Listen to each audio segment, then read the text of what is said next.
So guys, আগের এপিসোডে আমরা দেখেছিলাম যে জায়ান জানতে পেরেছিল যে ডিমন হোলের মধ্যে একটা ফলেন ডিমন লুকিয়ে আছে।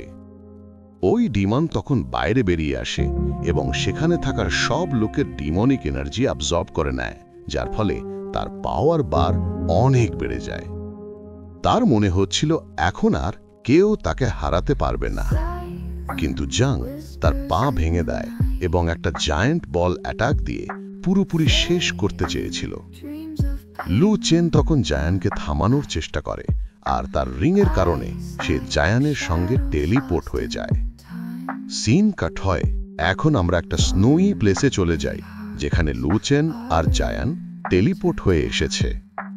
লু চেন চারপাশে তাকিয়ে অবাক হয়ে যায়, বলে, আমি এখানে কিভাবে এলাম? জায়ান বলে, এটা তোমার রিংয়ের ব্যারিয়ার ফরমেশনের কারণে, যেটা তোমার ড্যাড এই রিংয়ের মধ্যে সেট করে গিয়েছিলেন। জাং তখন দেখে বরফের পাহাড়ের মধ্যে একটা প্যালেস আছে, দেখতে খুবই ইন্টারেস্টিং লাগে। সে ভিতরে ঢোকার চেষ্টা করে আর লু চেন তার পিছনেই যায়। ঠিক তখনই দেখা যায় বরফের নিচে অনেকগুলো মাঙ্কি ডিমন লুকিয়ে আছে, যারা জাং আর লু চেনের দিকে তাকিয়ে আছে। লু চেন বলে, আমার ড্যাডের নোটবুকে এই জেড বোন কোল্ড কেভের মেনশন ছিল।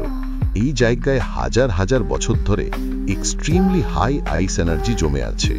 সম্ভবত এখানেই আমার ড্যাড ডিমন পাওয়ার পেয়েছিলেন। এটা শুনে জাং থেমে যায়, বলে, তুমি কেমন ডিমনিক পাওয়ারের কথা বলছো? লুও চেন একটু নিচু গলায় বলে, সিনিয়র, আপনি জানেন না, কিন্তু আমাদের মতো যারা কম ট্যালেন্টেড তাদের জীবন অনেক কঠিন, তাই আমার ড্যাড আমাদের কন্ডিশন সহ্য করতে পারেননি। তিনি এখানে এসে ডিমন স্কিল শিখতে চেয়েছিলেন, কিন্তু আমি কখনো ভাবিনি যে যাদের তিনি স্কিল শিখিয়েছিলেন সেই অ্যাড ড্রাগ ডিমনসি একদিন তাকে মেরে ফেলবে।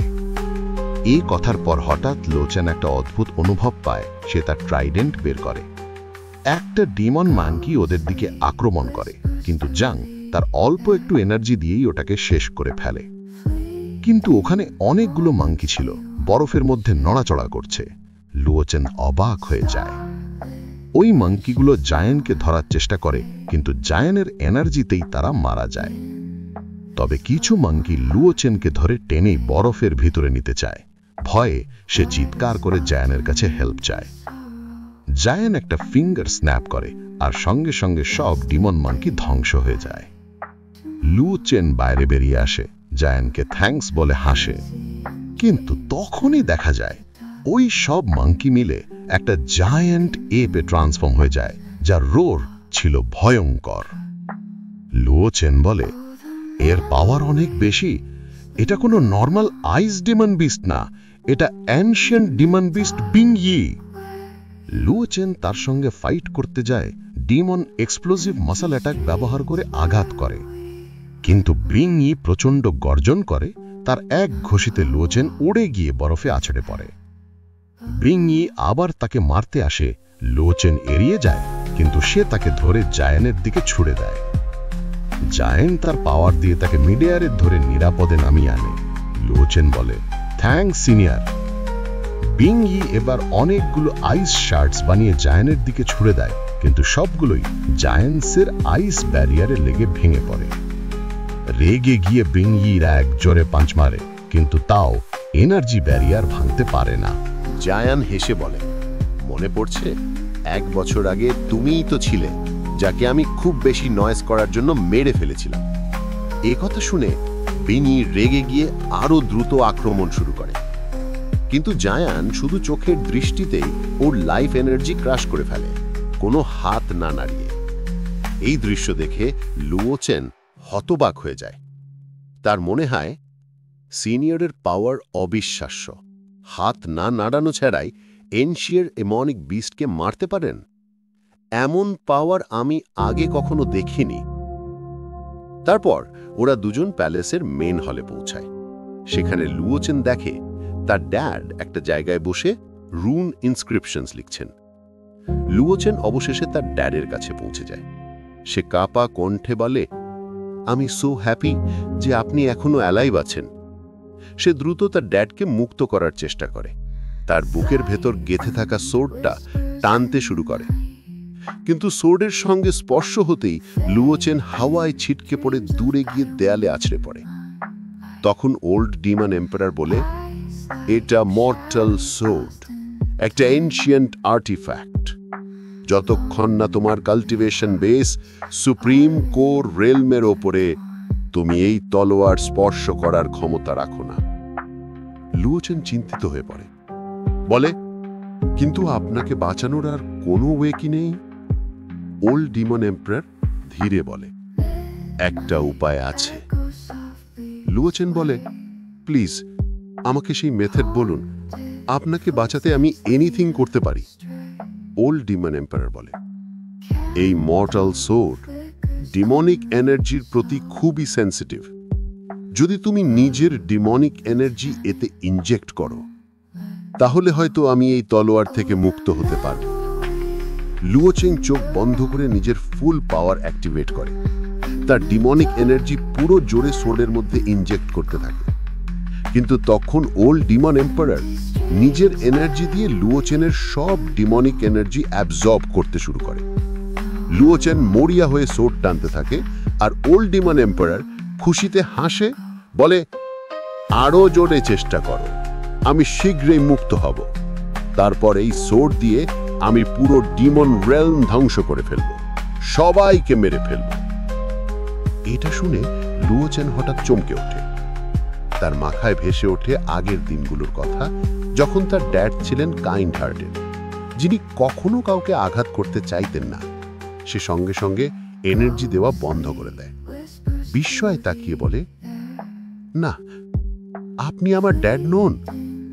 ঠিক তখনই জায়ান আসে, তার পাওয়ার দিয়ে লুওচেনকে নর্মাল করে আর বলে, তোমার ড্যাড এখন নেই লুওচেন, এটা শুধুই একটা ডিমন ইলিউশন, চোখ খুলে ভালো করে দেখো। ওল্ড ডিমন এম্পারার তখন এক দুষ্ট হাসি দিয়ে ধোয়ার মতো মিলিয়ে যায়। লুওচেন হতবাক হয়ে যায়, এখনো বিশ্বাস করতে পারছে না যে সে তার সত্যিকারের ড্যাডকে হারিয়েছে। সে কান্নায় ভেঙে পড়ে, বরফের ওপর বসে পড়ে। ঠিক তখনই সে বরফের রিফ্লেকশনে দেখে তার উপরে একটা ডিমন ফিগার বসে আছে, যে আসলে আপার ওয়ার্ল্ড থেকে পড়ে যাওয়া এক ফলেন ডিমন নাম গুজু। গুজু বলে, অবিশ্বাস্য, তুমি আমাকে দেখতে পাচ্ছ? লুওচেন বিস্ময়ে বলে, আমি কাউকে তো দেখছি না, কিন্তু মিররের রিফ্লেকশনে তুমি আছো। তার ভয় আর কৌতূহল একসাথে মিশে যায়। সিন কাট হয়ে আবার ডিমন হলে ফিরে আসে। সেখানে কোং ইয়াং আর টিং ফ্যাং পেপার রক সিজার গেম খেলছে। যে জিতবে সে ডিমনের উপর আঘাত করবে। এবারও টিং ফ্যাং জিতে যায়, খুশিতে নাচতে থাকে। রেগে গিয়ে কোং ইয়াং বলে, বোকা, এত খুশি হওয়ার কিছু নেই, আমি না হারলে তুমি জিততেই না। ফলেন ডেমন রক্তে ভিজা মুখে বলে, যদি আমাকে মারতেই চাও সরাসরি কিল করো, আমাকে টর্চার করে লাভ কি? টিংফং ঠান্ডা হাসে, কিল? ও নো, এখন তো কেবল শুরু। সে আবার দ্রুত ফলেন ডিমনের ওপর আঘাত হানতে থাকে। ঠিক সেই সময় সেখানে হুইশেন আসে, যে জুয়ানকে খুঁজতে গিয়েছিল। সুনিয়াং তাকে জিজ্ঞাসা করে, তুমি কি মাস্টারকে খুঁজে পেয়েছো? হুইশেন ক্লান্ত গলায় বলে, আমি পুরো ডেমন রেলম খুঁজেছি, কিন্তু মাস্টারের কোনো ট্রেস পাইনি। কং বলে, মাস্টারের এবিলিটি আমাদের ধারণার বাইরে। যদি ভয় পাওয়ার মতো কেউ থাকে, তাহলে সেটা তারা যারা মাস্টারের সঙ্গে ঝামেলা করতে চায়। বার্নিং ক্র তখন বলে, তোমরা চিন্তা করো না, আমার যতদূর জানা ওই রিং জুয়ান আর লুওচেনকে প্রায় 10,000 মাইল দূরে টেলিপোর্ট করেছে। তোমাদের মধ্যে কেউ যদি আমার মতো প্রতিদিন হাজার হাজার মাইল ভ্রমণ করতে না পারে, তাহলে তাদের খুঁজে পাওয়া অসম্ভব। সবাই একসাথে বার্নিং ক্রোয়ের দিকে তীক্ষ্ণ দৃষ্টিতে তাকায়, কারণ তারা চায় ওকে জুয়ানকে খুঁজতে পাঠাতে। বার্নিং ক্র ঘামতে শুরু করে, বলে, ওয়েট ওয়েট, আমি শুধু আমার বস জুয়ানের অর্ডার মানি, আমি তোমাদের কথা শুনবো না। তখন টিংফং বলে, মাস্টারের প্রতিনিধি হিসেবে আমি তোমাকে অর্ডার দিচ্ছি, তুমি এখনই মাস্টারকে খুঁজতে বের হবে। ওরা জোর করে বার্নিং ক্রোকে পাঠিয়ে দেয়। এভাবেই এই এপিসোড শেষ হয়। গাইজ, যদি গল্পটা ভালো লাগে লাইক করো, চ্যানেলটা সাবস্ক্রাইব করো আর দেখা হবে নেক্সট এপিসোডে। Thanks for watching. So guys, আগের এপিসোডে আমরা দেখেছিলাম জায়ান আর লুয়াচ্যান একটা আইস প্যালেসে টেলিপোর্ট হয়েছিল। সেখানে ডেমন বিস্ট বিঙ্কুই তাদের ওপর আক্রমণ করে, কিন্তু জয়ন তাকে খুব সহজেই ধ্বংস করে দেয়। এরপর লুয়াচ্যান তার ড্যাড অর্থাৎ ওল্ড ডেমন এম্পায়ারকে দেখে, যাকে সে বাঁচানোর চেষ্টা করেছিল, কিন্তু পরে বোঝে ওটা আসলে একটা ইলিউশন ছিল। জয়ান তার স্পিরিচুয়াল পাওয়ার ব্যবহার করে তাকে সেই ইলিউশন থেকে বের করে আনে। এরপর লুয়াচ্যান মিররে দেখে তার কাঁধের ওপর একটা ডেমন বসে আছে, যে আসলে ফলেন ডেমন গুজু। সিন কাট। এখন আমরা দেখি লুয়াচ্যান ভয় পেয়ে গেছে। সে কাঁপা গলায় জুয়ানকে বলে, সিনিয়র, আমার কাঁধে যে ডেমনটা বসে আছে, আমি ওকে কিভাবে দেখতে পাচ্ছি? গুজু ঠান্ডা গলায় বলে, আমি কখনো ভাবিনি যে তুমি আমাকে দেখতে পাবে। জায়ান রাগে চোখ তুলে তাকায়, একটা হাতের ইশারায় গুজুকে জোরে দূরে ছড়ে ফেলে। লুয়াচ্যান ততক্ষণে নিজের ট্রাইডেন্ট বের করে, ওটার দিকে এক জোরে অ্যাটাক ছোড়ে, কিন্তু গুজু মুহূর্তেই টেলিপোর্ট হয়ে অদৃশ্য হয়ে যায়। তখন গুজুর গলা ভেসে আসে, তুমি তো শুধু কি রিফাইনিং রেলমে আছো, তবুও কিভাবে তুমি ইনব্রেকিং টেকনিক আর ইয়াং বার্নিং টেকনিকের মতো পাওয়ারফুল টেকনিক্স জানো? তুমি আসলে কে? জায়ান শান্তভাবে বলে, আমি ল্যান্সেথের অ্যানসেস্টার। এটা শুনে গুজু অবাক হয়ে যায়, তার মুখে একরকম আতঙ্ক ফুটে ওঠে। তার হঠাৎ মনে পড়ে যায় আপার ওয়ার্ল্ডের সেই ঘটনা, যখন ল্যান্ডসেথের 4 লেজওয়ালা ডিভাইন ডগ তাকে আক্রমণ করেছিল। তার গালে পুরনো ক্ষতটা যেন আবার ব্যথা দিতে শুরু করে। রাগে ফুঁসে উঠে গুজু চিৎকার করে বলে, আমি ল্যান্ডসেথকে ঘৃণা করি। ওর ওই 4 টেল ডিভাইন ডগ যদি আমাকে কামড়ে না দিত, তাহলে আজ আমাকে এই লোয়ার ওয়ার্ল্ডে নেমে এত কষ্ট সহ্য করতে হতো না। সে রাগে ফেটে পড়ে আর মুহূর্তেই জয়ানের দিকে দ্রুত আক্রমণ করে, কিন্তু জয়ান তার পাম পাওয়ার দিয়ে প্রতিঘাত করে, আর আঘাত এতটাই প্রবল হয় যে গুজু পিছনে ছিটকে পড়ে। গুজু রক্তাক্ত মুখে বলে, এই টেকনিক তো গোল্ডেন পাম সানকো টেকনিক, তুমি এটাও জানো? জয়ান শান্ত গলায় বলে, আমার সেক্টের ডগ যখন তোমাকে কামড়েছিল, তখন থেকেই তোমার লাইফ ফোর্স লিক হতে শুরু করেছিল। নিজেকে সাস্টেন করার জন্যই তুমি অন্যদের ম্যাজিক্যাল এনার্জি অ্যাবজর্ভ করছো, আর তুমি ওল্ড ডিমন এম্পায়ারকে হত্যা করেছিলে। গুজু হেসে বলে, হ্যাঁ, ওই ওল্ড ডিমন এম্পায়ার তো আমার কাছে এক অর্ডিনারি পণ ছাড়া কিছু না। তার থেকেই আমি অসংখ্য ডিমনিক এনার্জি পেয়েছি।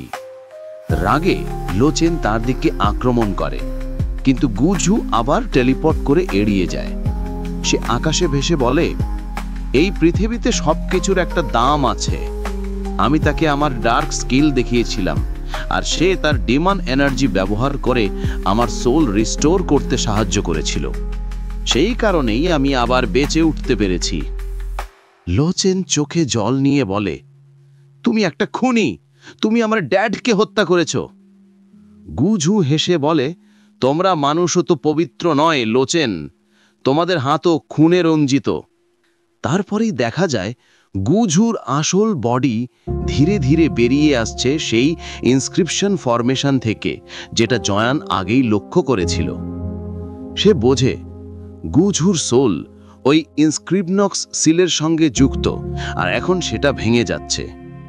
জয়ান ঠান্ডা গলায় বলে, এই শর্টের সাহায্যে তোমার সোলকে এই শিলালিপিতে সিল করে দেওয়া হয়েছে, এখন তোমার মৃত্যু নিশ্চিত। তখন জয়ান তার ডিভাইন শর্ট বের করে নেয়। সেই শর্ট থেকে প্রচণ্ড এনার্জি বের হতে থাকে। জয়ান বলে, আমি তো ওকে বাউন্ডলেস ওয়াজরা স্টাইল শিখিয়েছিলাম। এক মুহূর্তেই সেই শর্ট একটা ফ্র্যাগমেন্ট সিলে পরিণত হয়ে যায়। এটা দেখে গুজু অবাক হয়ে যায়। সে বলে, বিশ্বাস করতে পারছি না, এই অর্ডিনারি শর্ট আসলে একটা সোল ফ্র্যাগমেন্ট। সে সেটা নিতে চায়, কিন্তু জুয়ান আগেই সেটি নিজের কাছে নিয়ে নেয়। রেগে গিয়ে গুজু আবার জয়ানের উপর আক্রমণ করে, কিন্তু জয়ান দ্রুত কাউন্টার করে তার ডিমন কোর বের করে নেয়। জয়ান অনুভব করে সেই ডিমন কোরের ভেতরে জীবন শক্তির একটা ফেন্ট প্রেজেন্স আছে, কিন্তু সেটা আসল ডিমন কোর নয়। জোয়াং তখন নিজের অরা ছড়িয়ে দেয় আর গুঝুর ডিমনিক ফোর্স ট্রেস করে ফেলে। এতে গুঝু ধ্বংস হয়ে যায়। সব শেষ হলে জয়ান আবার নর্মাল হয়ে যায় আর সেই শিলালিপিটাও ভেঙে পড়ে। লোচেন অবাক হয়ে তার দিকে তাকিয়ে থাকে। সে ভাবে, এই ডেমন আমার আর আমার ড্যাডির জন্য ট্র্যাপ সেট করেছিল, আমাকে মারতে চেয়েছিল, কিন্তু এখন আমি আমার জীবন নিজেই কন্ট্রোল করতে চাই। সে জয়ানের সামনে হাঁটু ঘেড়ে বলে, সিনিয়র, আমি সারা জীবন আপনার সেবা করতে চাই। এর বদলে আমি চাই আপনি আমাকে সাহায্য করুন আপার ওয়ার্ল্ড থেকে নেমে আসা সব ডিমন্সদের শেষ করতে। ওদের জন্যই এই পৃথিবীর মানুষ এত কষ্ট পাচ্ছে। আমি ওদের মুছে দিতে চাই। জয়ান তার দিকে এগিয়ে এসে তাকে ডিমন কোর দিয়ে দেয়। এদিকে আমরা দেখি টিংফং এখনো সোয়ালিন ডিমনের সাথে লড়ছে, কিন্তু সেই ডিমন এখনো মারা যায়নি। তখন কন ইয়ানি এসে বলে, তুমি ঘন্টার পর ঘন্টা এর সাথে খেলছো, এবার আমার পালা। সে সোয়ালিন ডিমনের ওপর তীব্র আঘাত হানে, কিন্তু অবাক হয়ে দেখে তাতে তার কোনো কষ্টই হচ্ছে না। তখন সোনিয়া বলে, আমরা ওকে জু ছাওয়ের কাছে নিয়ে যাব, ও তার পিল স্টেজ এক্সপেরিমেন্টের জন্য কাজে লাগবে। ঠিক তখনই হঠাৎ এক প্রবল স্ট্রাইক হয়। হুই শান আর বাকিরা কিছুই বুঝতে পারে না। ফলেন ডিমন হেসে ওঠে, কারণ তার আরো 2 সাথী ডিমন সেখানে এসে পৌঁছেছে। তাদের নাম হুই শান আর চিলিং। চিলিং ঠান্ডা গলায় বলে, তোমার বডি এখন ধ্বংস হয়ে গেছে, তুমি আমাদের কোনো কাজে আসবে না। এখন তুমি শুধু আমাদের পাওয়ার বাড়ানোর কাজে লাগবে। তোমার এই স্যাক্রিফাইস আমাদের ডিমন ক্ল্যান চিরকাল মনে রাখবে। এই বলে chilling demon high technique activate করে। চারপাশ থেকে কয়েকটা সোল বেরিয়ে এসে সোয়ালিন ডিমনের দেহটাকে নিয়ে চলে যায়। এটা দেখে কং ইয়ং বলে ওঠে, এটা তো স্পিড সান টেকনিক।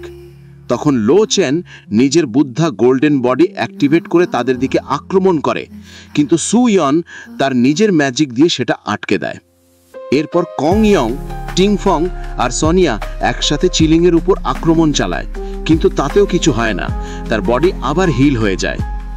তারা 3 জন আবার একত্র হয়ে পুরো শক্তি দিয়ে আক্রমণ করে। এদিকে আমরা দেখি জুয়াং আইস প্যালেসের বাইরে দাঁড়িয়ে আছে। ঠিক তখনই লোচেন ধীরে ধীরে বাইরে বেরিয়ে আসে। তার বডি থেকে প্রবল ডিমনিক অরা বেরোচ্ছে, কারণ সে গুঝুর ডিমন কোর অ্যাবজর্ব করে ফেলেছে। সে জুয়াংয়ের সামনে এসে হাঁটু গেড়ে বলে, আমি এখন ডেমন রেলমের কুইন, আমি আপনার সেবা করতে চাই। অর্থাৎ এখন লো চেনও জুয়াংয়ের ডিসাইপল হয়ে গেছে। এইভাবেই এপিসোডের সমাপ্তি হয়। গাইজ, যদি ভিডিওটা ভালো লেগে থাকে তাহলে লাইক করো আর চ্যানেলটা সাবস্ক্রাইব করো। দেখা হবে নেক্সট এপিসোডে। Thanks for watching.